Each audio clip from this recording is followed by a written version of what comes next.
Welcome to the Wolverine Digest podcast, the best spot for objective and authentic coverage of Michigan athletics. If you want open dialogue, honest opinions, and in-depth coverage of the maize and blue, this is the podcast for you.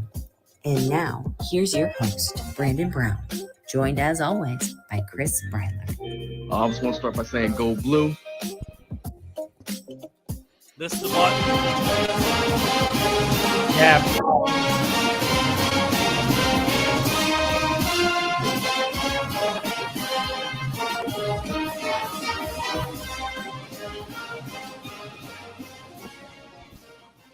Well, we'll fade it on out, Chris. Another Wednesday show. So this is another Wednesday. You make this sound like we've been doing this. I mean, it's really the first Wednesday show of the 2023 season. So for that reason, it's special in my mind. That's you've got a little marquee with it. Was that Shark Tank a little bit? Yeah, a little bit. We're joined. I'm really happy to be joined tonight by the CEO of Taco Bell with the V-neck on. Wait, hold on a second. So before we went live here, Brandon and I were trying to. I know that you can call a little bit of chest hair hanging out taco meat, but what is it when it's longer? You know, because this is out of control. This isn't taco meat. This is almost pasta. I feel like I'm not sure what this is. Pork, if you will. I tried to pull it back before we went live so the V wouldn't be so aggressive, but maybe because it's Wednesday, I don't know. Maybe we just go deep V on a Wednesday game week. Fajita meat, CJ said. Okay. A little bit of fajita meat on a Wednesday. God, that's so aggressive, dude. I'm very uncomfortable right now. Would you be able to handle this if we went out, like if we were out on the town together? No. Is this too much?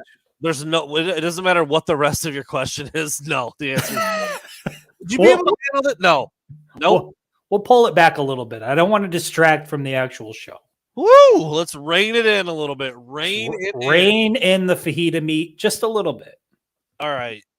Tonight's supposed to be fan-led Wednesday. We are just getting going again here, Chris. I mean, we found out that you and I are still in the preseason a little bit right now. Completely missed availability last night on a Tuesday. We did. I zoned out for a little bit, fell asleep upstairs. 6:52. I'm like, I guess I better go downstairs.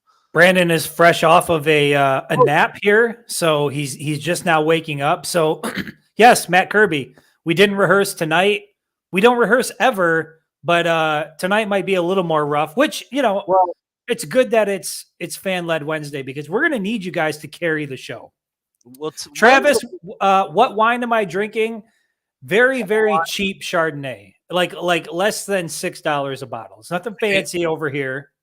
Hale wine. What was it really? Hall wine. One of the best things that's ever happened on the show. I mean, Matt, to be fair, we really usually don't have. I mean, I'm lying. We have notes. So all we usually have is a bullet point of. Well, I'm not going to mislead the viewers. We're much more organized during the season than we were during the off season. During the off season, it's just like a bullet point of like 6 or 8 things, and we just let it rip. Yeah. During the season, we do have different segments during the week and some things that we kind of lean on, and we kind of we come back to those points. So that I don't know. Tonight though, no notes. Hoping for some questions from you guys. We have some stuff we can always throw out there and talk about. That's not going to be hard to do or hard to fill. But yeah, Wednesday is supposed to be more for you, more for the listener, more for the reader, more for the viewer. And we'll be happy to answer anything that you've got. We see it during the show. Like as we're going through our segments, we can see people are asking questions, and sometimes it's tough to get to it because we've got topics we're trying to stay on track. So this is the night where if you're throwing something out, if you got a question, if you've got a topic, something you want us to tackle, throw it in the comments. We'll do our best to get after it. Absolutely. So I guess I was going back to see if there were any Patrick odds of us seeing the wing tee just so that Edwards and Corum can both be. Look, I think we're going to see them both out there quite a bit this year. I mean, Donovan Edwards has not talked about how good of a receiver he is or how how dangerous he could be as a slot receiver for no reason. I don't think that's just like I don't think that was for fun. I don't think that was for show. I think we're going to see them both on the field, and I think that's the smart thing to do when you've got two really good players. Put them both out there. Find out a way to get them both involved. There's no doubt about it. I mean, you love to have, obviously love to have Blake Corum on the field. You love to have Donovan Edwards on the field. What you hate is to have one of those guys on the sideline. And I think what Donovan Edwards brings to the table in terms of the threat he can be in the passing game, I just think that the way this Michigan offense is set up, what kind of, what works well with JJ McCarthy's skill set, and then you add in Donovan Edwards, just how good he is in multiple facets of the game. I feel like there is a way that you can utilize him on the field. And if you're a defense and you see Blake Corum and Donovan Edwards on the field at the same time, I think Edwards said it during a press conference or during a media availability. He said, good luck trying to cover both of us because you're not going to be able to do it. He actually said, I just quoted this exact thing today when I was on with Jamie. He said, if me and Blake are on the field at the same time, you get to pick which one you want to lose to. That's there you go. That's how he worded it. I don't disagree. Again, Donovan Edwards, most confident running back in America. So, we'll take that. And he's not wrong. That is a lot to handle. Whether they're both in the backfield next to each other, whether you put one in motion, whether you start Donovan out at the, in the slot and leave him there, or you bring him into the back, it's a lot for a defense to handle. And I would be doing that at all times. What do you think about, obviously there is you can tell that Donovan Edwards is more confident heading into this year. Now, maybe more confident isn't right. He's more vocal about his confidence heading into this year. Always been a confident dude, yes. Always confident, but clearly, you're talking about a guy who, he said he was going to be remembered as one of the greatest ever, kind of, putting his name up there with like the likes of Barry Sanders and what he hopes, the type of impact he hopes to make. What are your thoughts on that and just what you've heard from Donovan Edwards? Does it excite you? Does it kind of, does it make you want to like pull back the reins a little bit? What do you feel when you hear things like that? I don't really think that's a good question. I hadn't really thought about it that way. I don't think it really changes much for me. I know that Donovan is a very confident dude. I've covered him since he was in high school. He's always kind of been that outspoken, boisterous kind. That's just kind of how he is. We're definitely hearing it a little bit more this year. I think part of it is because we're being exposed to him more. When you do press conferences and media availability, like the backup running back's not the first guy they trot out there, but now it's like, he had the huge game against Ohio State. Blake was hurt. Now it's like 1A and 1B. We're going to see Donovan a little bit more. I'm fine with it. We had to talk about it. I was like, look, Barry Sanders, probably my favorite player on the planet, of any sport of any era, arguably the best running back of all time. And if he's not, maybe it is Walter Payton. And those are the two guys that Donovan Edwards chose to compare himself to. Yeah. Not exactly, not exactly bunting to get on base there. He was going for the fences. So I'm fine with it. We talked about that before. Be confident. Think that you're the best on the field and try to play like it. And at the end of the day, he's going to be pretty damn good. If he's not the best back on the field, it might be only because of his teammate. And that's just where Michigan's at right now. So It doesn't change much for me. I think they're both going to get the ball a lot. I think they're both going to be really productive. And, I'm fine with Donovan saying it as long as he's not like chirping off every single week and then not performing. I guess that's that's highly unlikely that he won't perform. Yeah. That's kind of where I'm at. Are you still sticking with your Monday prediction, by the way, that Blake Corum will finish with more rushing yards than Donovan Edwards? Yeah, I think so. I still just think, I just kind of think of different things. If it's 3rd and 2, you got to get a crucial first down. Who they handing it to? I feel like that's Blake. 2nd, 3rd, 4th and goal from the 1 or the 2. Who's going to get a shot at it? Is it Blake or is it Donovan? I don't think you could go wrong with either. I was just going to say, I feel like Donovan got that reputation of he's not a short yardage guy. He's not a between the tackles guy. And then he proved he can be that guy, but he's also the home run threat. It's just going to be really interesting to see how that plays out. It is. And that's another angle that, we talked about this on Jamie's show today too. I'm sure Jim Harbaugh has written out the most detailed, not being there for the first 3 weeks. I wonder if we're going to see any differences once he comes back with stuff like that. Like who to give the ball to down inside the 1 or the 2. How much of the split is there in some of these early games for Michigan? We expect them to be up by a lot. Like, how much of those guys even playing? Like, I feel like all of that's going to be something that's been discussed, but until you're in it and the game's actually happening, it's hard to really make a decision or a prediction on what that might look like. So I know we want to go, we kind of want to go in order before we get to that question here. Since we're on the topic of running backs, I've seen it come up. Thoughts on Khalil Mullings solidifying that RB3 position? We're talking about how many reps Blake Corum and Donovan Edwards are going to get, through the first several weeks here, given the competition that Michigan has. What are your thoughts on Mullings being number 3 as it relates to Benjamin Hall, some of the other guys on the depth chart? I'm fine with it. I thought he acquitted himself well. He scored two or three touchdowns, it was, in the Big Ten championship. He's the biggest back in the room. I know he hasn't played it in a while. We talked to him about this earlier this week, and I actually asked him this exact question at the press conference because he was recruited mainly as a running back coming out of high school. I know Notre Dame was really interested in him as a running back, and other schools were as well. Then he comes to Michigan. He moves over to linebacker permanently, and he did pretty well there, and now he's back. And I asked him if he felt like home, if it felt like normal, and he said it did. I mean, I know people don't think of him that way because that's not what they've seen of him at Michigan, but he feels completely comfortable there. He's a big dude. He can really run. He's lost a few pounds to be a little bit quicker, a little bit faster on his feet. And, I mean, I'm okay with it. We don't know anything about Benjamin Hall either. It's not like just because he was more recruited as a running back by Michigan that he should be the guy by default. So, yeah, I'm fine with it. He's older. He's a big, strong kid, biggest back in the room. I have no issues with it at all. And when you talk about who's going to be the short yardage guy between Edwards and Corum, I mean, there you have Khalil Mullings, who, has the frame of a big-time D1 linebacker they can hand the ball off to. So, man, they have so many options in that backfield. It's just going to be incredible to see how do they spread that ball around and who gets how many reps. I'm really looking forward to see how they split that up. Yeah, no question. All right, let's throw this one up here. Dustin Whiting asking if Will Johnson is inactive. That's news to me. I think it's been. I'm assuming you got that from somewhere, right? I haven't. Chris, am I late to the party? I haven't seen anything about that. No, not anything that he's inactive. I know that he was working through a surgery off season and rehabbing. I haven't seen anything that he wouldn't be available for week 1, but if that's been floating around out there, I know Rod Moore and Makari Page questionable for week 1. But again, you look at the level of competition, and if it's a situation where Will Johnson, his health is, another week would do him some wonders. Is it really worth him playing against ECU or UNLV or Bowling Green? I'm not really sure. So I guess to answer that question, I'm not sure, but I wouldn't be surprised if there's anything lingering like you see with Rod Moore and Makari Page that we also don't see Will Johnson on Saturday as well.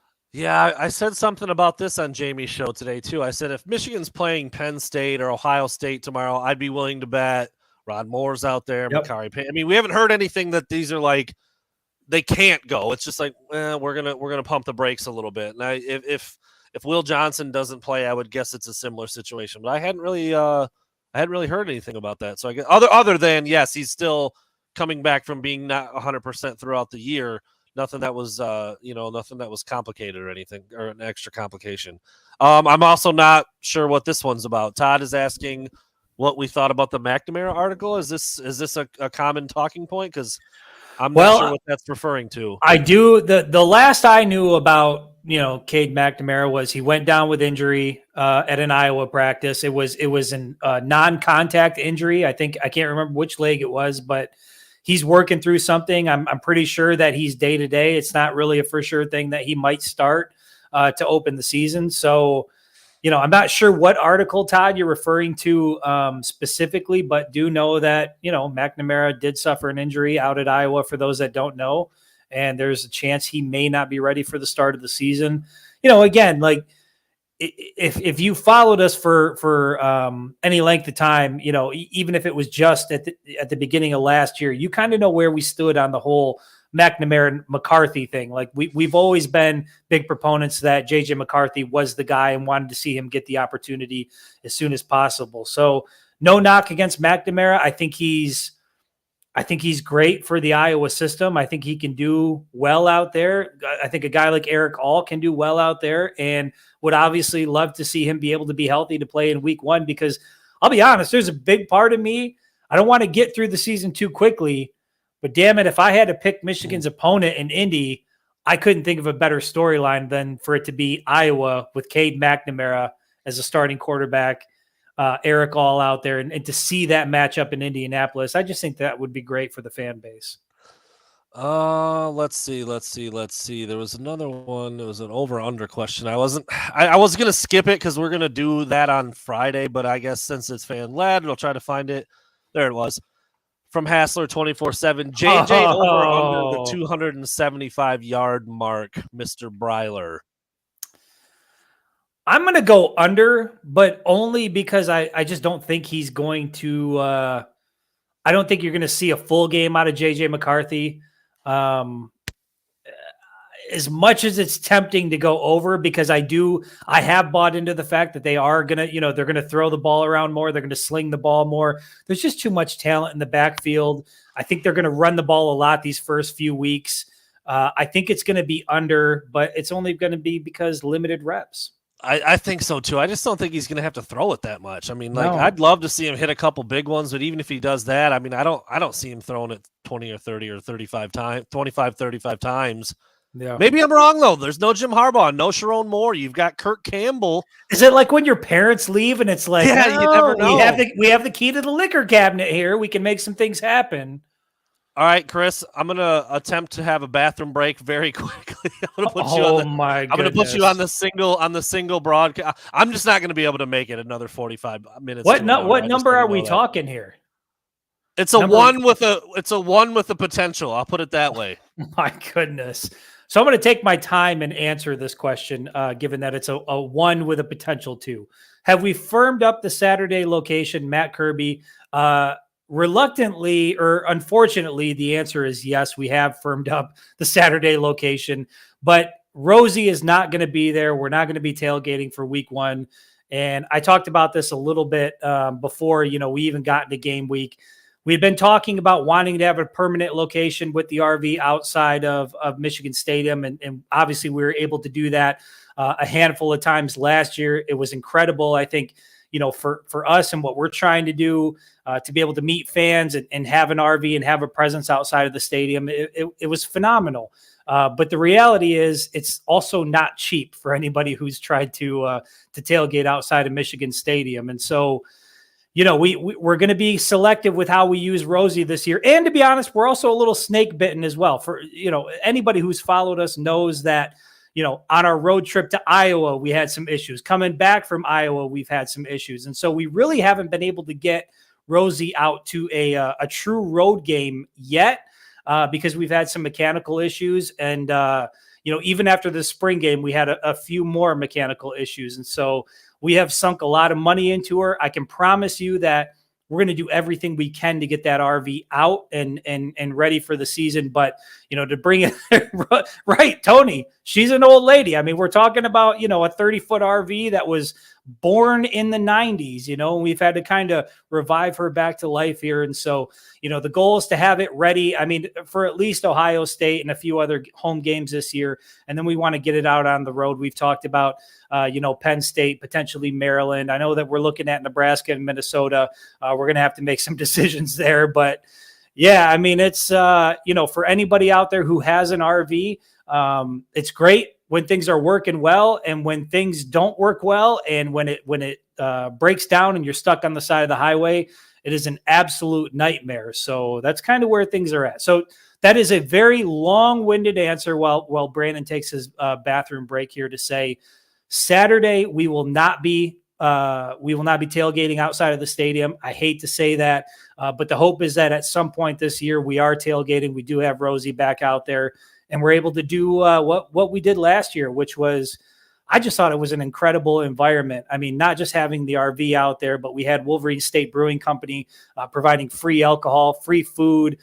We even had, for the Penn State game, for those of you who were there, Braylon Edwards came through, hopped on the RV, and was playing Mortal Kombat. We've got an arcade machine on there and playing Mortal Kombat with some fans. And so we've had some really cool things happen with the RV, and that's the reason we bought it, was to have it outside of Michigan Stadium. So the fact that it's not going to be there week one, we're not happy about it. But again, we got to make sure she's in good working order before we get her on the road, park her outside of the stadium, and open Rosie up to the fan base. So let's see here. We'll just go to another question, even though I can't put it up on the screen because that's what Brandon controls. But we'll go to Shem. What's the over-under on Brandon's bathroom break? Honestly, I don't know. This is the type of thing that happens when you're working with Brandon Brown. Like, sometimes you think you've got a plan. For anybody that's out there, if you were following along, what was it? When we went out for Big Ten Media Days, at least Brandon has put me on full screen here. At least he put me on 10 minutes, Joe. Yeah. It looks like maybe number 2 kind of worked its way into the equation. But when we were out at Big Ten Media Days, Brandon actually got up with his camera. He didn't take himself off camera, walked into the bathroom, went and took a leak, didn't really announce it, just kind of got up, took a leak. Now, granted, we were at a bar prior to the show. We were drinking a lot of Long Islands, and so, he wasn't quite with it. But who knows how long it's going to take Brandon with wherever he went to. So I'm just gonna try to go through some of the questions here. Let's see. Rosie to Nebraska, Travis Connor would absolutely love that. But again, that is a haul. And if she breaks down, it is a real pain in the ass to try to get that to work. So we'll see. I mean, again, we want to get her on the road. We've talked about Maryland. We've talked about Penn State. Not sure about Nebraska or Minnesota at this point. Adam Smock, how do you think Loveland is going to do this year? I think he's going to be a Brock Bowers type of season and shock the college football world. Look, I think Colston Loveland has the opportunity to be first. Let me start with the wide receivers in general. I think Roman Wilson, and I've said this for a little while now, I think Roman Wilson is going to have a breakout year here. I've always been a big fan of him. He's kind of played a supplementary role, hasn't really been an impact guy per se. I know he's done some things on special teams, and obviously against TCU he had a pretty good game, but I think Roman Wilson is going to have an incredible year. And if I were to compare it to anybody previously, I think he's going to fill the role that Ronnie Bell filled last year, where I think he had, maybe 63, 65 receptions, something like that, and led the team. But like Luke Schoonmaker was second in receptions on the team, I think Colston Loveland is going to fill that role. And it just seems like the Michigan offense really sets up well for a guy like Colston Loveland to have a breakout type season. You've heard it coming from the coaches. Jim Harbaugh specifically has said that he doesn't even think Colston Loveland knows how good he is. He's just that type of impact player. We saw a little bit of it during his freshman season. Obviously, he had a pretty big game against Ohio State and then in the Big Ten championship game. And so I think we're going to see a lot from Colston Loveland this year. And I wouldn't be surprised if he is, if not the top tight end in the country, one of, for sure, the top tight end in the country, similar to what you see out of Brock Bowers with Georgia. And look who it is. It's Brandon. His volume isn't on. He's back from the shitter. Welcome back, Brandon. Wow. Glad to see you're fully functional. This is pretty crazy to think about. I was thinking about this while I was handling my business up there. This is almost show number 200. I think this is the first time either one of us has ever had to book off for When Nature Calls, other than the episode in Indianapolis that I don't even really count that, honestly. I already brought that up, Brandon. I already talked about your episode in Indianapolis. Yeah, the fans already know. I don't really know if I count that one, honestly. Does it make you feel uncomfortable that everybody in here now knows you were pooping for a little while? No, I mean, there's a very well popularized book called Everybody Poops. Everybody Poops. Fact. Yes. And I wasn't going to sit here with that thing going on for the next 45 minutes. For anybody out there who thinks this show is even remotely scripted, you can't write that in. You can't write in a random shit break during a live podcast. You just can't do it. Cannot do it. Look, it wasn't my best moment on the podcast, but it was a necessary one, and I'm back now, and I'm feeling great. I'm feeling great now, ready to focus up and really attack this thing with an enthusiasm unknown to mankind. Woo! All right, Oh boy, Rob, listen here. This is interesting. Chris, are you starting to have any reservations about one Darius Clemens? yes. How strong are they? Because I had this discussion today. I have a bad feeling about this. Okay, well here's what I'll compare it to, and we have not talked about this. This is just unprompted. I'm starting to compare it a little bit to how I felt about. Here we go. Anthony. Here we go. How far are we in the show? How many minutes? By the way, CJ Frazier, there was not one mention of Andrew Anthony during the last show. Did not mention Andrew Anthony on Monday's show, which was like the first time in a long time he hasn't been brought up on the podcast. But I don't know what I'm basing. I think it's because I have such high hopes for him, and he just kind of looks the part. And it was everything that I felt about Andrew Anthony, and kind of you just sort of look at that guy and you're like, there's no way he's not going to be good. And that's how I feel about Darius Clemens. Now, there's a lot of other Michigan is not a big time passing offense, right? He's a young player, but we're looking at some of these other guys, Roman Wilson, Tyler Morris, some of these other guys are going to step into the bigger role. And I'm anxious to see what Darius Clemens becomes this year. But I am, maybe I am the wide receiver curse. Maybe I lock onto one of these guys and then I screw him over. I did love Andrew Anthony. I had that feeling about Darius Clemens, but to answer your question, Brandon, I have pulled back a little bit, sort of tempered my expectations when it comes to Darius Clemens, and have switched and sort of moved more towards Tyler Morris and what I think he's going to do this year. Yeah, it's again, I'm not trying to start any nonsense. It's not based on anything that has actually happened. But it's just a gut feeling. That's today is where that started to change a little bit and what prompted this in my brain. We talked to wide receiver coach Ron Bellamy today about Roman Wilson, sure, wearing the number 1, big chat about him. Yeah. Cornelius, big chat about him. Good bit about Tyler Morris being the locked-in number 3 guy per Jim Harbaugh, except for right now. He's a little dinged up and might not be able to go, or if he does, he might not be 100%.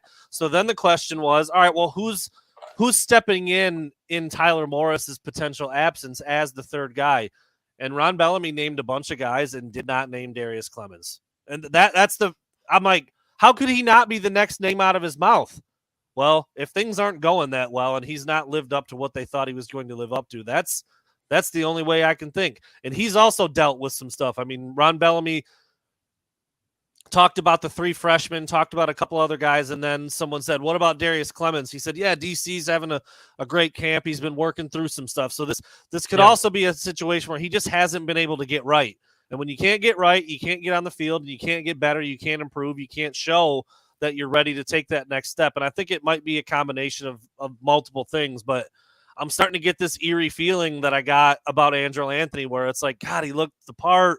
We want him to be good. We want him to be great. He's done a couple really good things, but, and Matt Kirby said it before I could get the words out, it feels like a portal type of thing at some point. It's too early. It has the feel. Yeah, it has the feel. Okay. It does. There's but based on what? You know what I mean? He's had a year at Michigan, right? So, I mean, let's give it some time. Let's see what he does this year.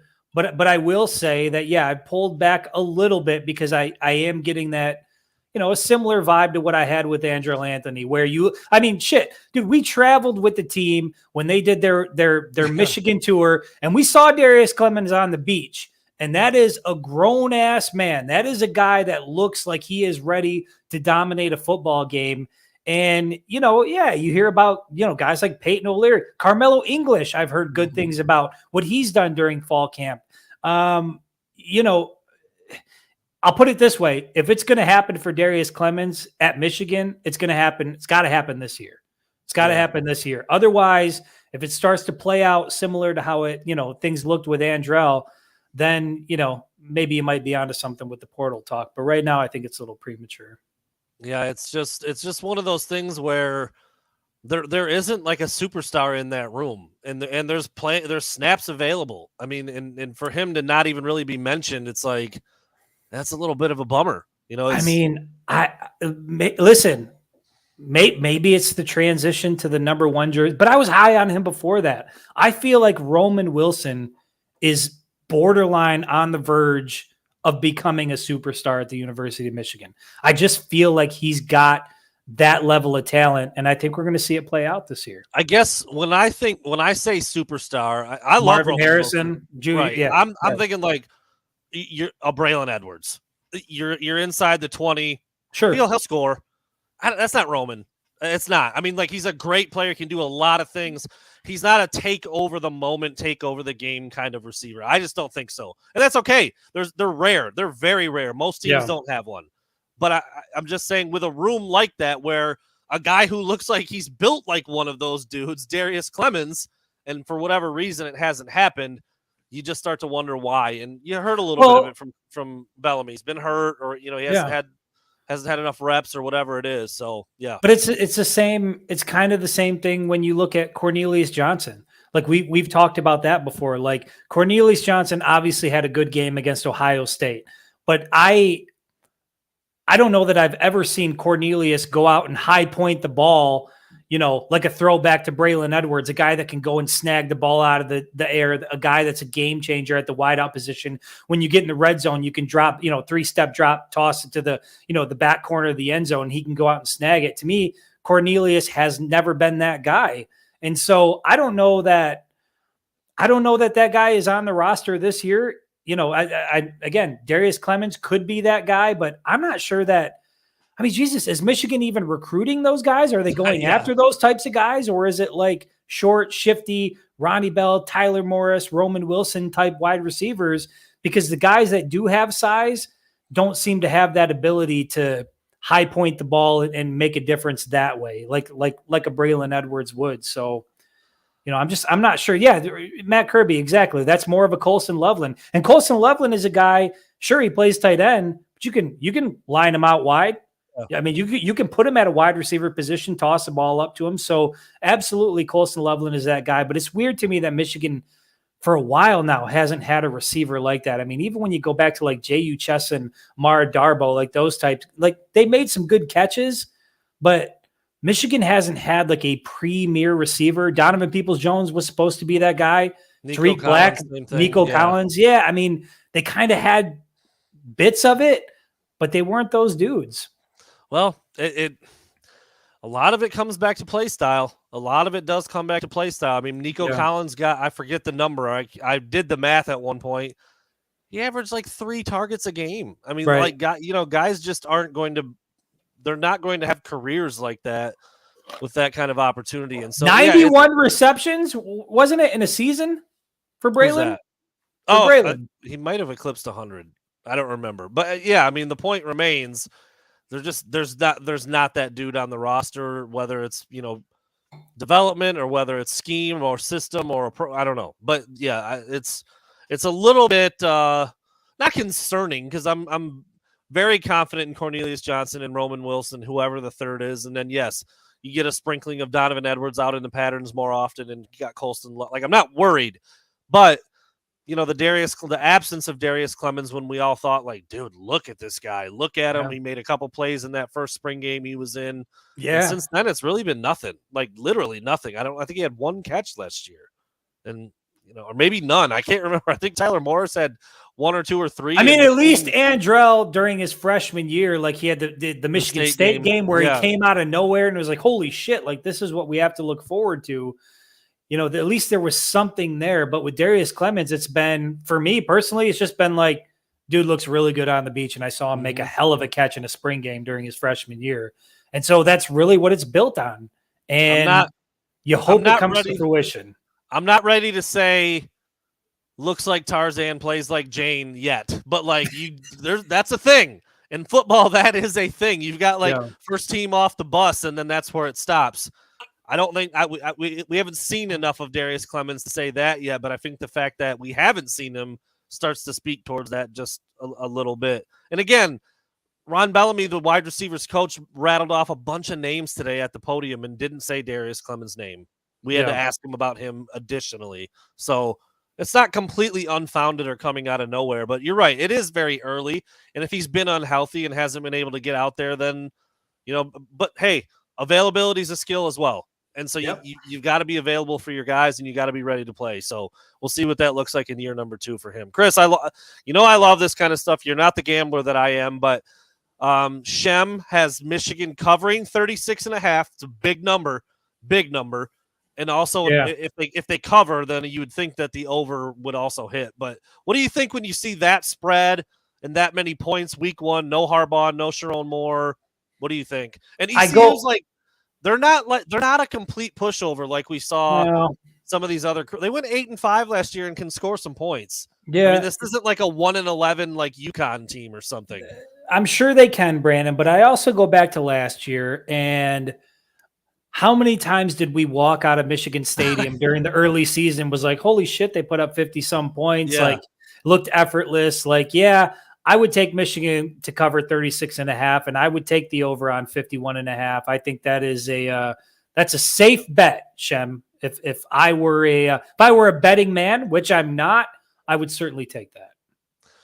Oh boy, we're gonna have the discussion right now on August 30th. Forget January, February. We're gonna have it right now, Chris. What is it? Do we think that Harbaugh flirts with the NFL again after the season ends? Keep in mind, 2021 was supposed to be his last time doing that. Then he did it again. Now he's taking veiled shots at the NCAA. He might be facing a suspension next year. Well, I don't know, man. I don't know if he. I don't know if he flirts with the NFL. Well, here's the thing. I think didn't Jim Harbaugh himself say that he's always going to listen? Right. So I think if Michigan goes on to have as good of a season as we all think they're going to have, I would assume that even as an elder statesman, there's going to be an NFL team out there that's looking for a seasoned coach, a guy like Jim Harbaugh with a proven track record to help turn their franchise around. And I'm assuming that Jim Harbaugh will be willing to take the call and listen to what they have to say based on his own words. That he's willing to listen, and he's always going to be listening to what people have to say. So does the Harbaugh NFL stuff come up again after this year? I would say almost 100% certainty, yes. I mean, it's just, if you're a Michigan fan at this point, it's just like anything else. I mean, it's an annual thing. You go through the season, Harbaugh NFL stays with Michigan, you move on, and then you repeat. I don't see the end of 2023 being any different. Yeah, and I've said this before. I'm not like a Harbaugh forever and ever and just a complete blind slap. I mean, that was you're a Harbaugh for lifer. That was never me, and I would have hired him over several guys who got NFL jobs last year. So I just think when NFL teams are gonna, last year I think it was 8 or 9. I think there were 8 or 9 job openings in the NFL last year. I don't know if it'll be that many this year or not. And it felt like there were some tailor-made for Jim Harbaugh. Correct. Yes, there were several that made like, oh, that makes sense. Oh, he Chicago, was Miami, Minnesota. Yes. Yeah. So whether or not there's another really good fit or one that seems to make a lot of sense, I mean, who knows? But what you said is true. I think at this point he's going to stack another really, really good season up. He still has the record that he has in the NFL. I mean, that's never going to go away. Yeah, he's a little older now. He's certainly been removed for a while. I mean, we're coming up on a decade of Jim Harbaugh being at Michigan. And so that's not what teams are typically looking for, but you could do a hell of a lot worse than Jim Harbaugh as your next NFL head coach. And so until that statement isn't true anymore, until he's closer to his dad's age than his own current age. I just think he's always going to be in the mix. Yeah. I just think he's always going to be a name that gets thrown around a little bit. And you're right. He did say, I'll keep looking. It's in my best interest to do that. So it is a little bit interesting though, right now, given the state of college athletics. He obviously said what he said about the revenue sharing, and he's a little pissed off about the suspension thing. And and he's got more coming.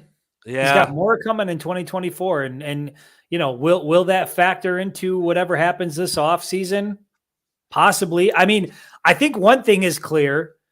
A couple things are clear. One, Jim Harbaugh is always going to listen to whatever NFL teams have to say. And two, he's not a big fan of the NCAA right now. Yeah. And, when you factor in those two things, if the right fit comes calling and it feels like the right time and you've kind of reached whatever milestone you want to reach at the University of Michigan, bottom line, who knows what will happen? I think anybody that says at this point they know what will happen is a fool, other than the fact that Jim Harbaugh and the NFL, those two things will meet at the end of the 2023 season once again, as they do every offseason. Did not work out at all. But John Beilein-esque, where he just kind of got fed up with the recruiting side of things, the NCAA.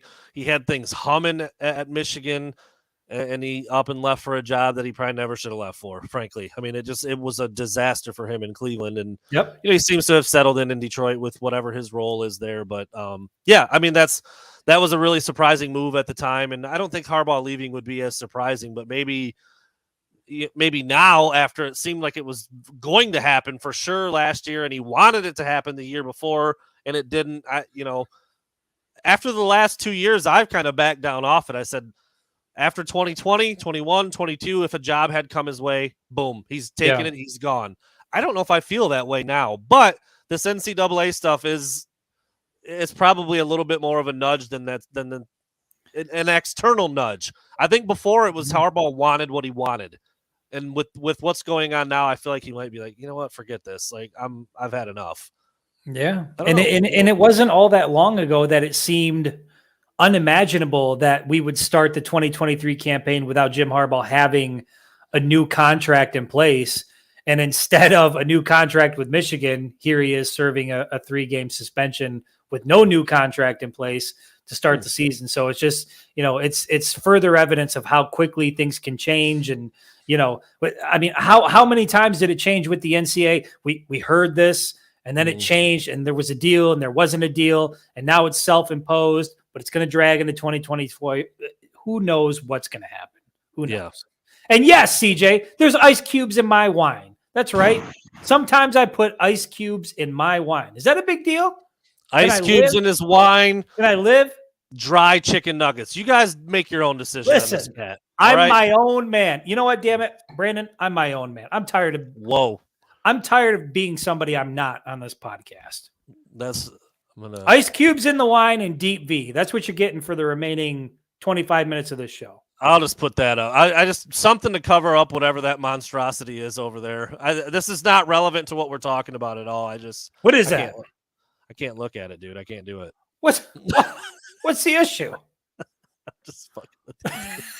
Oh, good Lord. All right. Damn it. I just had another good one. And I lost it when I went to the other screen. I'll look for it. But the question was, and we did address it, but I want to give the shouts out to the person who asked the question. Right there it is, Dylan.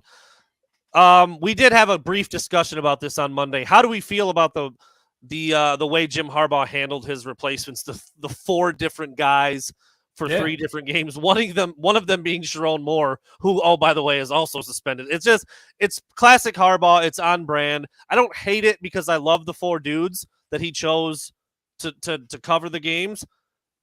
My very, very first gut thought right out of the gate was like, just pick a guy. Seemed very gimmicky a little bit. It did.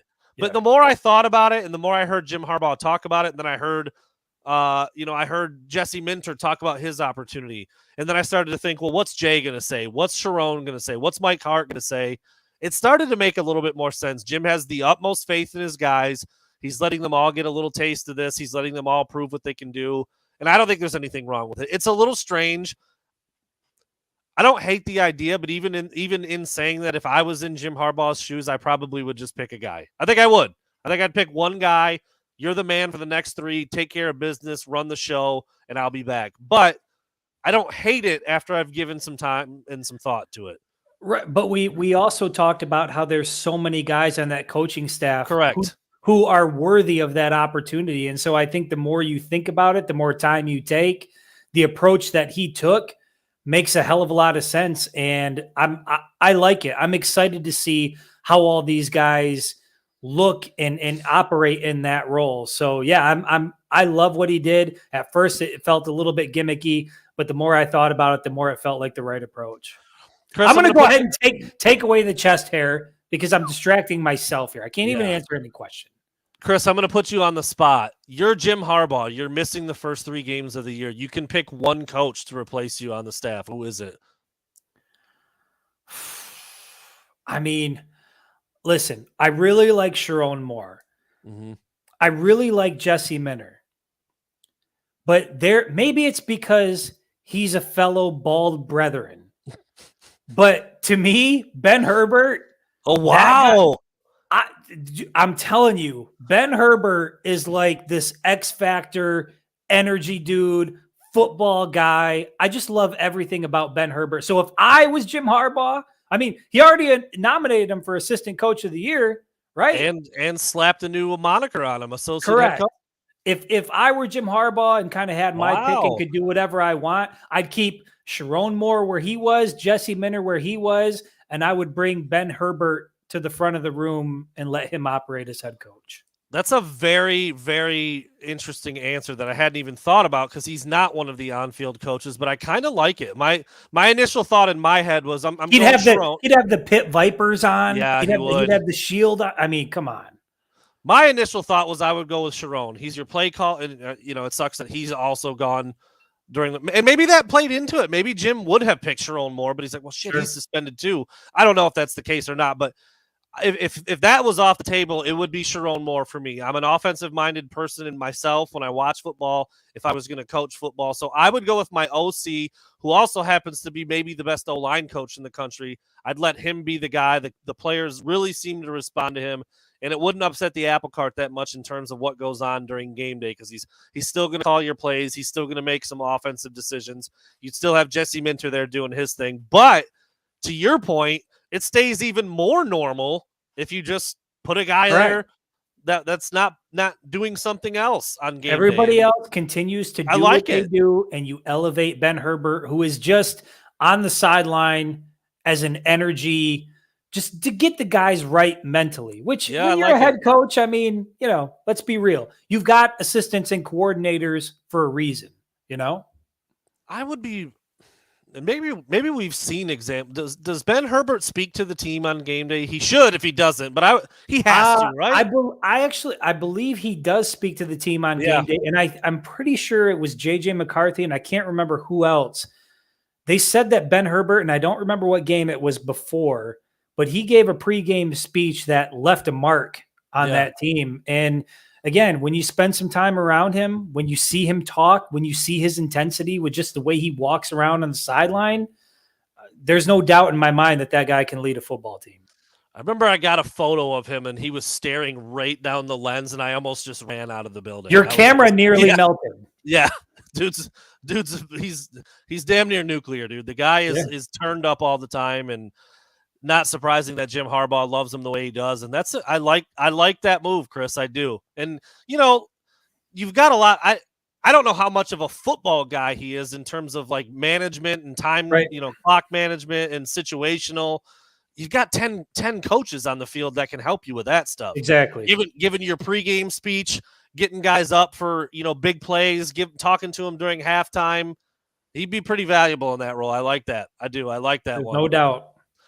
I don't know if there's any way to answer this really yet because we just haven't seen much from James Turner. I mean, I haven't seen anything from him at Michigan.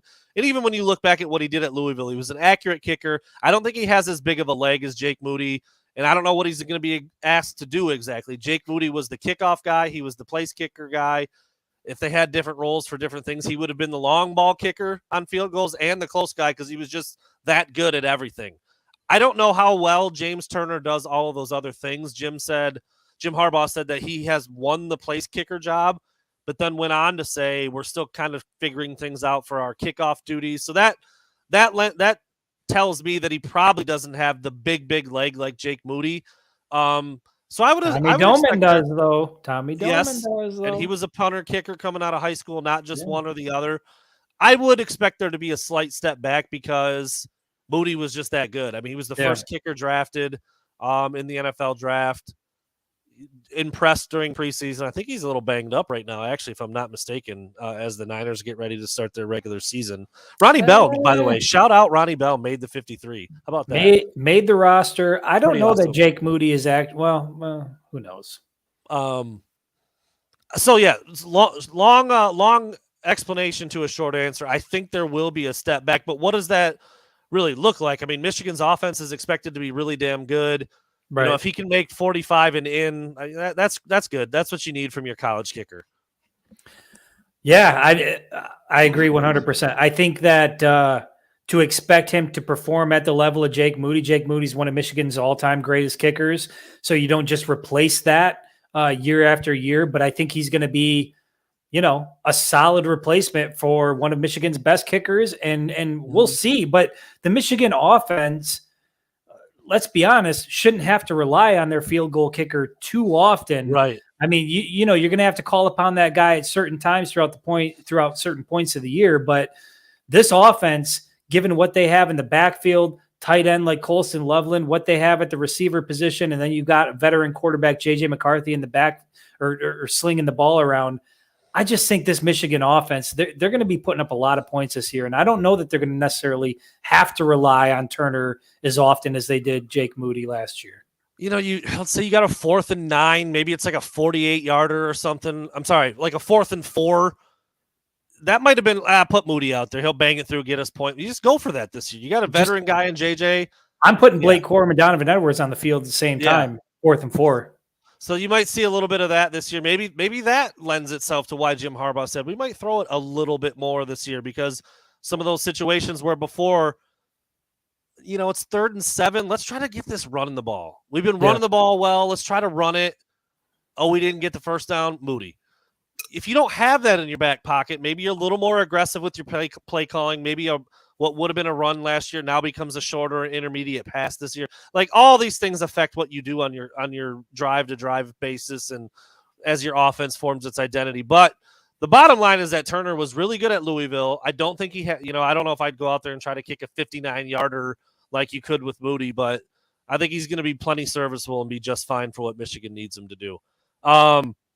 Chris, I think you alluded to it earlier that Michigan's back end of their secondary is going to be missing Rod Moore and Makari Page, it sounds like. So that means guys like Zeke Berry and Keon Sabb are going to have to step up.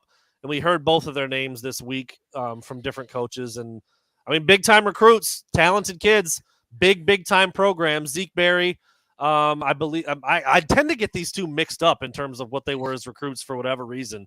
But I believe Zeke Berry is the Cali kid, right, out there from De La Salle. I believe Keon so. Sabb was down at IMG. Yep. Those are bona fide small college high school teams. So yeah, they're ready to play. They've been in pro-like schemes and systems. They've learned a lot, and they're not babies anymore. They haven't played a lot, but they've been at Michigan now for a year. And I don't know, I'm kind of excited to see some of those new dudes back there. Yeah, I mean, Zeke Berry made some plays during the spring game, and just recently on the Inside Michigan Football Show, Jim Harbaugh talked about Keon Sabb and said he is a starting caliber safety. This is a guy that's starting caliber. And when you look at Rod Moore and Makari Page being out the first 1, 2, maybe even 3 weeks, Keon Sabb looks like he's going to get a lot of meaningful snaps there in the Michigan secondary. And highly recruited kid, 4-star kid out of IMG. So like you said, it's pretty much a small college down there. I remember when Michigan got his commitment and signed him, how excited I was about bringing on Sabb and to see him now in this role where he's going to get an opportunity. I'm excited. I'm excited to see what it looks like, because these guys, maybe not necessarily in 2023, but in 2024, guys like Zeke Berry and Keon Sabb are going to be the guys that we rely on in the secondary. So real excited to see what they bring to the table here the first few weeks. Yeah, those are probably your starters next year. Those two guys. I mean, Makari Page is getting up there, a little long in the tooth, the 5th-year guy, I believe. Which is crazy because it's wild, man. And then, Rod Moore, I believe, is a true junior, is he not? Or is he a senior this year? He's a true junior. He's a true junior, yeah. But so he'll have a decision to make, yeah. He's already being, if you look at what PFF is saying and some of these, mock drafts way too early. I mean, Rod Moore is right up there with some of the top safeties taken off the board. And so, could he come back? Maybe, but I got a feeling that this might be the last year we see Rod Moore in Ann Arbor. He's so valuable at the next level. He's every single team in the NFL needs a dude just like Rod Moore, just like Mike Sainristil. Every single team in the league needs a dude like that. Move him down to the box a little bit, flare him out into the flats, send him back deep, run with the tight end, run with the back. They all need a guy like that. That's why he's not a true safety. I wouldn't call him that. He's that movable nickel kind of piece that can do a little bit of everything, and that's why I'm with you. The way he's been talked about by outside sources, he's probably gone. Which is another crazy. He wasn't even like he was a lightly recruited kid, and Michigan has turned him into an absolute star back there. So yeah, it'd be interesting to see some of those younger guys behind. Maybe it's just me. I am seeing a lot of Alex Orji pop up in the comments. A lot of people asking about Alex Orji. That's the question my little cursor was hovering over. It's right there. Well. The thoughts on Orji doing punt and kick returns. So it is a little unorthodox because he plays quarterback, but Chris Partridge made it so simple today at the press conference that it just made you feel kind of dumb for a second. He's like, all right, we'll just take the quarterback label off of him. He's big as hell. He's fast as hell. He's strong as hell. He can catch, and he runs people over, and he's a good runner. I don't care what position he is. If you can do those things, then go do them. And he just laid it out just like that. Chris Partridge has a strong background in special teams. He's helping Jay Harbaugh out with that again. So there were a few special teams questions, and this was one of them. I don't know if he's the first guy. It doesn't sound like he's repping as the number one top kick returner, which is kind of funny since Jim Harbaugh thinks he could be the best one to ever do it in the sport of football. And he's not even going to be your starter. But maybe he is. Maybe he is the first guy back there, and if he is, I will be super excited to see what he looks like returning the ball. And I'm just really curious to see what he looks like doing it, how good he is at it, because we talked about this before. He's not the typical guy that you or I would choose to return kicks, but if he's really good at all those things like Chris Partridge said, then why the hell not? Yeah, I would say my thoughts on it are I'm extremely intrigued. Yeah. I want to see what he looks like in that role, because to me, Alex Orji, and I think we actually talked about this topic on a previous show. When I think of kick returner, punt returner, to me, guys like guys like Roman Wilson sort of fit that mold. They're a little bit on the smaller side, but they're quicker, they're twitchier, like guys who get up, they get in the open field and they're gone. You're not going to catch them. I've never really direction in short spaces. Yeah.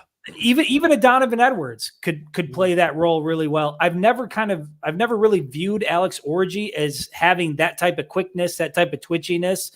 But at the same time, and I know I brought this up multiple times, God, I hate to keep making beach references during our podcast here, but damn it, Brandon. Never gonna dance again. I feel like that song should have dropped right there. Listen. I know where you're going with this. We were on the beach with these guys. There were a handful. There were a handful that really stood out, right?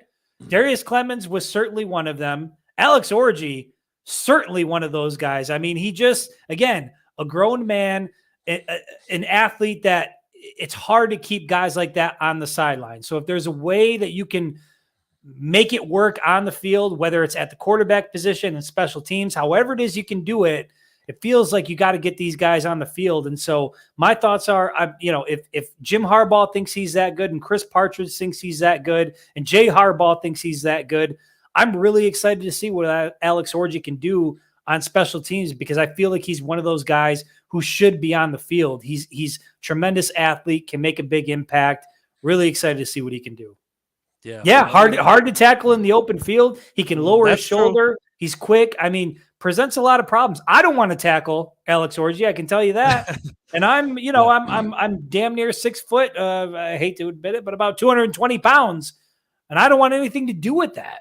Yeah. Well, it's distributed a little differently. It feels a little different. I'm a little top heavy. Heavy, Brandon. Fair enough. It's not all in my thighs, I can tell you that. See, this would be a great time for the torso drop button. I mean, we've got a lot of gems over there. I really wish we could get that thing figured out. All right, Brady Gallagher has a really good question because this is, year to year when you lose different guys to the NFL, he wasn't a pass rusher, but he certainly affected the pocket. Mozzie Smith, the year before that, you lost two of the best pass rushers in the country, and Aiden Hutchinson and David Ojabo. And then last year, though, it was like by committee. You had some linebackers in the fold. You had a couple edge guys get in there. Mike Morris led the way with, remind me, Chris, was it 7.5 sacks was the team lead?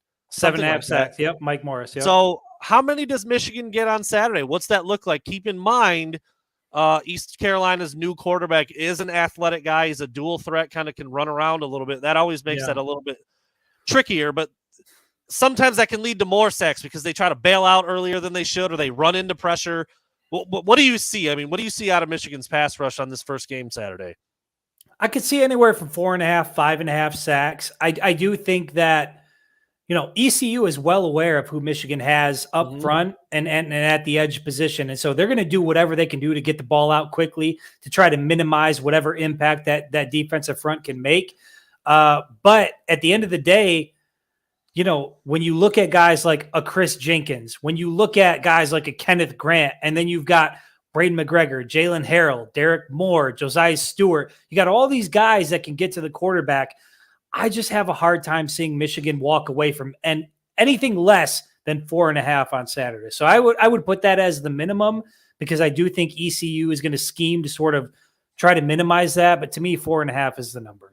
And let me ask you, Chris, does that number include the almost inevitable garbage sack or two because you see that all the time. Like, yes, like a TJ guy a year or two ago will get in there and just get to the third quarterback when the game's out of hand. Yep. Because I mean, it counts. It still counts on the books. But are you saying that first unit, those first four guys and starting couple linebackers will get 4.5, or is that just there's your number? It's just overall that's your number, 4.5. I think it's week one, and again, I think ECU is going to scheme against it. I think they're going to try to get the ball out quickly. I think it's going to be hard to get to the quarterback before he gets rid of the ball. Now, this may come as a shock to you, Brandon, but I am not an ECU expert. So I'm not exactly sure what it is they're going to try to, bring to the field on Saturday, but my hunch is they're going to do whatever they can to minimize the Michigan pass rush. That means getting rid of the ball early, doing whatever you can do to not get yourself in a position where you're going to be sacked. I still think 4.5 is the number. On that note, though, would you take the over/under on 4.5 on Saturday? I'd probably take the under. Okay. I just think that's the safer bet. I don't think it's like a crazy number. I just, like you said, get it out quick, mobile quarterback. If they get 4 sacks, that's a pretty damn good day. It would still fall under that number. So, I would take the under if I was betting it. But I don't think it's a crazy number. I think you're right. I think between 4 and 5, I think that's where you'd want to be. Maybe one of them is a garbage sack. Maybe you get 2 or 3 from your main guys, and that's your day. But I would take the under if I was betting that. But it's close. I mean, that's about where I would put the number to try to get people on both sides of the fence. I think any lower or higher, it would become a much easier decision. What was it? I mean, at 3.5, you're taking the over, right? Right. Yes, that's exactly what I mean. And at 5.5, I would easily take the under. So yeah, I think that's a good starting point. What was I just about to put up? Somebody had something good, and I was hovering over it. Then the screen moved again. I hate when it does that. I'll put this up because I think it's funny. I don't know if is this the one asking how many poops you're going to take in the press box on Saturday? I usually try under. I usually try to avoid that. Okay, I take care of that business before I get there. This guy's a doctor, so he's clearly smarter than me and Chris. But I don't. He might not be a big gambler because I don't think this is an over/under question. But I like it. Jim Harbaugh in the stands with a disguise. Thoughts? I said it on the previous show. I think it's when somebody asked him, what are you going to do? He's like, well, my son has a game, so I might do that. I'm really not. Bullshit. There is not a chance that Jim Harbaugh is not watching this game on Saturday somehow, some way. And if I were a betting man, I would be inclined to bet that he is within the stadium somewhere. Wow. Somehow, secret back tunnel, put him up in the, shit, he might go up to that coveted 6th floor view that you and I got to look at, the open air up there. I mean, who knows where he's going to be? He's going to be watching that game on Saturday, and I would not be surprised if he was somewhere in the stadium. I mean, you think about Michigan and how long it's been around. There's got to be some skeleton key secret society. No doubt about it. Listen, you heard him say he was trying to figure out what he might do, and he talked about his kid having a game. Do you think there's any chance he's not watching the game on Saturday? No, zero. I wouldn't be surprised if he's on the phone with the coordinators, still working the game plan from afar. Like I just, there's no way he's not plugged into what's happening. We've seen it in different ways and different levels, and he's got a billion kids, so he must like him a little bit. But he's a devoted dad. But no, there's no way he's missing his team's game on Saturday. There's no way. There's no way that happens. Chris, I like this question a lot. Last year, it was Roman Wilson on a bubble from Cade McNamara from, I think it was like 67 yards out. Who scores the first touchdown for Michigan on Saturday? First one of the season. You know who scores it? It's Blake Corum.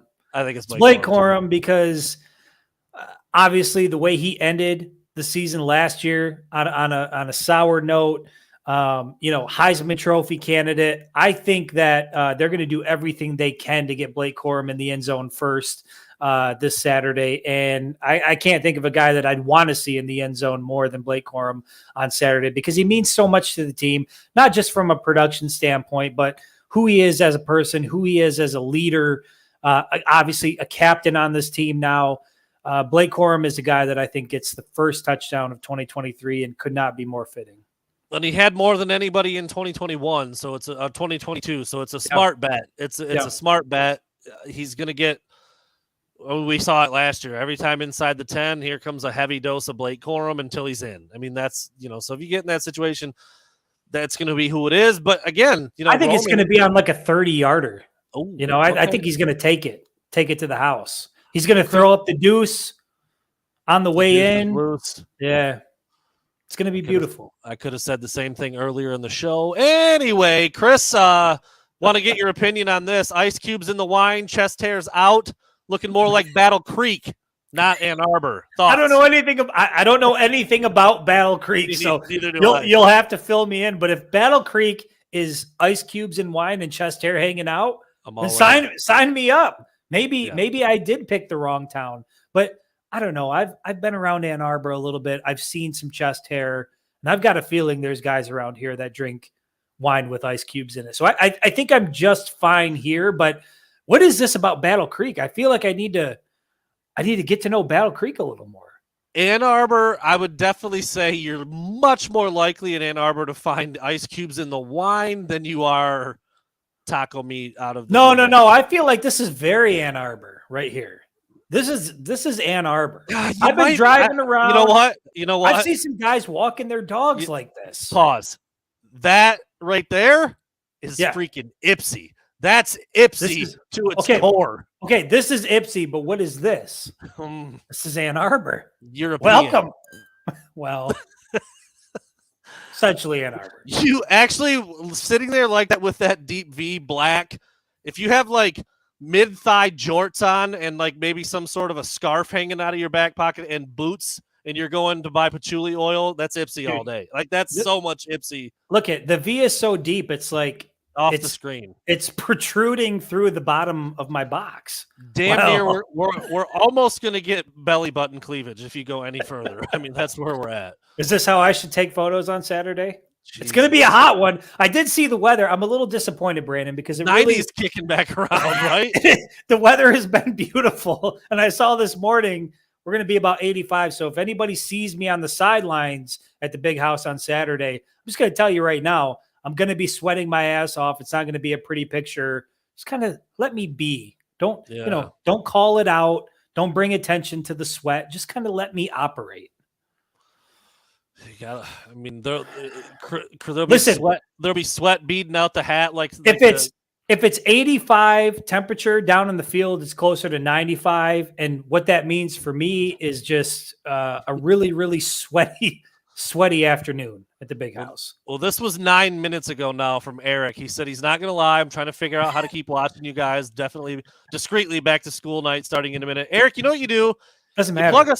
plug us into the audio system and you bless everybody in there is what you do. There you go. That's what you do. Listen, there's nothing that your kids will fall asleep to better than this. I can't imagine. It's the golden, sultry tones of Brown, Breiler, and the Booth. That's a pretty good name. That's a better name for the podcast than we currently have. Let's talk about my wine selection in chest hair for a while, shall we? In Battle Creek, Michigan. I don't know. Battle Creek, I mean, I've been isn't that where Firekeepers is, the casino? I've been there, but I don't know. I don't know what the wine and chest hair combo I is know about. nothing about Battle Creek, Michigan. Yeah. Nothing. Oh, we had a big boy. That's your big boy. Hey, thank you, Shane. Shane. Name. Thank you, Shane. The irony coming into the season, worried about the wide receiver room, and it sounds like we are down to Wilson and 3 true freshmen. Concerned. I think we said this earlier. It's not concerned, but it is like.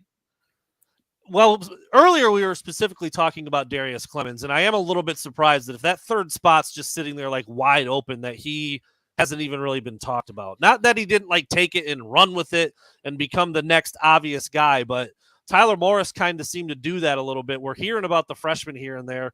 We're even hearing about like Peyton O'Leary, the former walk-on, and you got Cornelius Johnson, who's a veteran. So just not much about Clemens, and that's the part that I think was a little bit surprising. I wouldn't say concerned, because I said this earlier today when I was on the show with Jamie. I'm like, okay, cool. Maybe you don't love Cornelius Johnson. Maybe you're not in love with Roman Wilson. Tyler Morris is hurt. Darius Clemens hasn't showed up. Hand it to 2 and 7 and shut up. I mean, you're fine. Yeah. Like that's also part of it for me. It's like I'd love to have a guy like Marvin Harrison Jr. and a couple other auxiliary guys who are going to be playing on Sundays, but you don't need them. I almost kind of, in a weird way, I almost kind of view this Michigan offense as like similar to what New England was with Tom Brady. Like no superstars really at the wide receiver position, outside of when you had Randy Moss there and, some outliers. But generally speaking, like I think this offense can get it done with the guys they have. I think that Roman Wilson is immensely talented. I think that Cornelius Johnson is certainly more than serviceable. Tyler Morris, I expect a lot out of him this year. Carmelo English, we've heard some good things there. We'll see what happens with Darius Clemens. I think Michigan, and then obviously you throw in a guy like Colston Loveland in the passing game and Donovan Edwards, and I think Michigan will be fine through the air. But if you look at what this offense has looked like traditionally under Jim Harbaugh, even if they do move more towards the passing game in 2023, okay, let me ask you this. If Marvin Harrison Jr. was on this roster, how many receptions does he get in 2023? It's a fair point. Is he getting more than Ronnie Bell had last year? Is he getting more than like 65? Because if you're throwing it to him a bunch, you're taking it away from those two backs in the backfield. Yeah. And somebody confirmed it in the comments. I think it was, I can't remember who it was, but 97 for Braylon Edwards in 2004. 97. Okay. 97. And Ronnie Bell last year led the team with mid-60s. So where is Marvin Harrison Jr. fitting? What's he walking away with at the end of the year in 2023 in this offense? Yeah. 70? That's a fair point. 80? I'm not sure. Yeah. Yeah, that's it. That's it. That's the whole back and forth that we started the season with last year, and it took Chris and I eight or 9 weeks to finally just be like, we're good. Joe, I don't know you. I'm sure I love you. I don't know you. There's not a chance that Marvin Harrison Jr. is getting 80+ receptions in this offense. Not happening. It's just not. They're not there. It's not right. Correct. And it's not to any fault of his own. It's just not the way the Michigan offense is built. Unless we see something dramatically different this year, that's just not what Michigan does. Yeah. Chris, I'm very interested, and you probably won't be able to tell us until we come back on here. I don't know if it'll come up immediately on Saturday, and it's a noon game, so it might not be that noticeable. But eventually you're going to be able to answer this question very, very well for the masses, and I'm excited for that day. How much do you think the new lighting system and the big-ass scoreboards are going to change what it feels like in there? And you're going to be down on the field experiencing it like the players or like the staff. I mean, certainly the fans too, but I'm not going to get a great vibe from it in the box. So I'm I need you to let us all know what you think that's going to be like, and when we do see it, what it is like. Well, I can tell you this. I went to the stadium personally, saw the scoreboards in person, walked through the stadium, and from the inside, which was cool. I got to take my son in there with me. Different story, different time. The video boards are huge. Like I couldn't even get the whole. I had to change my lens from the other end zone to be able to get the whole thing in there. So they're big. And then when you factor in, what they're going to be able to do with the new light show. Got to talk with a representative at Michigan about what they plan on doing. I don't think they're going to go crazy with the lights, but they are going to do some stuff with the blue LED lights and the maize LED lights. I know we've got a night game coming up week 3 with Bowling Green. So I think you're really going to get to see, what Michigan has to offer there from a lighting standpoint. But how much is it going to change the atmosphere? I don't know that it's going to change the atmosphere that much, but it's certainly going to add to what is already an incredible atmosphere in the Big House on fall Saturdays. And I think, who's going to complain about bigger video boards? Who's going to complain about better lighting? Nobody. And so it's certainly going to add to it. There's no question about it. Yeah, they look huge from the outside. No, Shem, they will not. As far as I know, as far as I've been told, they're not planning on doing any sort of flashing, strobing, touchdown light celebration. Okay. That's not what they're going to use it for. There you go. They put the little video out where they were changing the colors and doing some different things. So yeah, we'll see, man. I'm interested to see what that looks like. And I after I said it, I'm like, I'm probably wrong on that. I will be able to notice very much how much bigger the screens are from the press box because you look over there all the time. That's the thing when you're watching the game live on the field. That's where you look to for instant replays, and that's where you look to for if someone's dinged up, and that's where you look to for catches and all that stuff. It's probably going to be really noticeable for me because I refer to those video boards a lot while the game is going on. Chris, do you look at them much when you're done on the field, or like a lot? Yeah. Because from my vantage point, usually in each end zone, it's kind of hard, and I'm looking through the lens and I'm trying to get the shot. So after the play happens, I'm usually looking up at the video board to kind of get a sense of what actually happened. So, yeah, I mean, I think for us and for the fans, it's certainly going to be noticeable. They are significantly bigger. I don't remember exactly what the dimensions are from the old ones to the new ones, but it's a really big increase. And then you add in the sound system that's on top of that, the lighting. It's not just the video, but they've also got a new sound system in there. And then the lighting for the night games. It's just, I was thinking about this earlier today, just how special it is to be in that venue. And we talked about that on Monday, that no matter how long you've been doing this, when fall rolls around and you walk into Michigan Stadium and you get that first look inside the stadium on a fall Saturday, it's just special, man. And these little things that they've added, I think are going to go along. I say little, they're massive things that they've added, but it's going to go a long way for, just enhancing the experience for the fans that are there. I think off the top of my head, I think it was more than 100% wider and more than 200% taller, if I'm not mistaken. Or maybe it was the other way around. But long story short, it's like double and double in both directions. I mean, they're massive. Like those boards were big before, and that block M on the outside of the stadium when you drive by is so freaking big, dude. It's crazy. So, and Matt Kirby, I can't see any scenario where they get rid of the James Earl Jones entrance video. I mean, that to me is like, when you hear that start to play, everybody gets so I can't imagine they have anything different for this year. Chris, I'll let you handle this last one as we get ready to sign off, as we're approaching an hour and 20 minutes. I was doing something Pooping? And I didn't hear. Yeah, there you go. I didn't hear exactly what you said, but cliff notes real quick on Rosie, just for Justin who didn't hear before. Oh my God, I spent a lot of time on this one while you're pooping, Brandon, but I will refresh it very quickly at the end here for anybody that didn't get it. And Justin, by the way, love your profile picture. Not sure if you boys answered this yet, but will you be at the game with Rosie, and where will you be located? We will not be. We will be at the game, but not with Rosie for week 1. We're trying to work it out when we're actually going to have her there and for what games. Last year, we were pretty selective. We did it for Michigan State and Penn State. And then, for the rest of the games, we're at a different location, but premier spot for those 2 games. And so we're going to try to figure out what we want to do this year, but we're not going to have her out there for week 1. I can tell you this. She's road ready right now. As far as I know, I drove her to a camping site, right? I had to replace a couple mechanical parts in her, so it seems like she's ready to get on the road, but we're going to pick and choose. She may end up being some folks' hotel for the weekend, but not this weekend. But we are certainly hoping to get her out there this year and make use of it, Brandon, because that's what we purchased her for. And if we don't use her, we're going to lose her. If we don't use her, we're going to lose her, Brandon. What a line. Yes. Who was it that asked that? Brady. We will be live on Friday at 7. Yes. We'll be live again on Saturday after the game. We used to do a pregame show as well. I think we're shelving that a little bit. We're going to see what it feels like this year.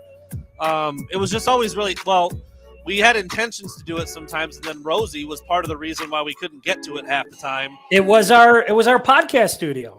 Yeah. She is. I'm not going to say past tense. She's our podcast studio. So if she's not there, it doesn't make sense to do the pregame show.